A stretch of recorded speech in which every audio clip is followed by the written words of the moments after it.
The easiest way for me to explain the Doppler effect is how the pitch of an approaching object's sound changes when it passes you.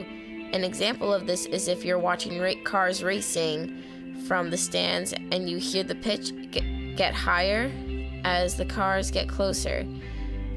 And as they pass, you move further away.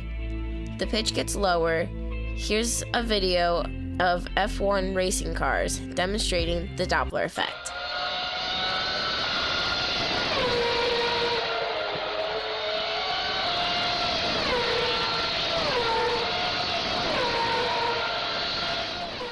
All objects that emit sound can produce the Doppler effect if they are moving.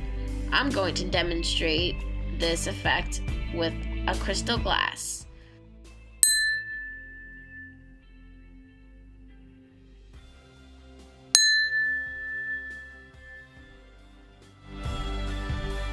The Doppler effect is perhaps best explained visually. So here's a thing that is emitting waves. It could be a fire truck emitting sound, it could be a star emitting light, it could be a duck creating ripples on a pond. Those are all waves, and they all look something like this. We see the Doppler effect happening when the thing that is emitting waves moves. In the direction it's moving, the wavefronts bunch up, and behind it they spread out. If our object is moving towards a stationary observer, these bunched up waves are observed at a high frequency, and if the object is moving away from a stationary observer, the waves are observed at a lower frequency. So that is the Doppler effect, the apparent change in the frequency of a wave caused by relative motion between the source of the wave and the observer. It makes sense, but it gets interesting when you consider some of its applications. The Doppler effect is used with light as well as sound. Astronomers use the Doppler effect to determine whether objects are moving toward or away from us.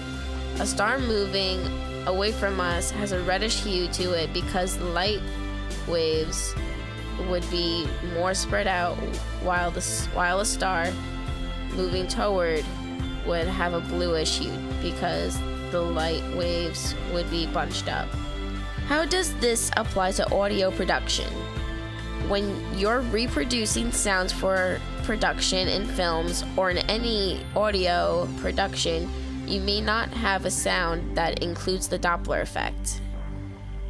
This effect can be faked, and fading sounds between speakers and by using a pitch shift to increase the pitch as the object approaches and decreasing the pitch as the object moves further away from you. This is a way to create more realistic sounds using knowledge of the Doppler effect. A good example of how filmmakers fake the Doppler effect is the laser gun sound in Star Wars. Realistic lasers don't output much of a sound, and there's no practical equivalent to a laser gun that they could record of the sound from. So they had to create the laser gun effect from scratch. Fighters, straight ahead. Roger, Bravo leader. Roger, Bravo leader. The Doppler effect can be found everywhere from small objects to galaxies.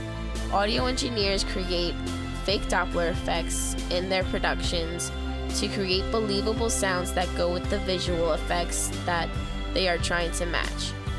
It's an important physics effect to understand if you're in audio production, because without the Doppler effect, sound effects can seem flat and out of place.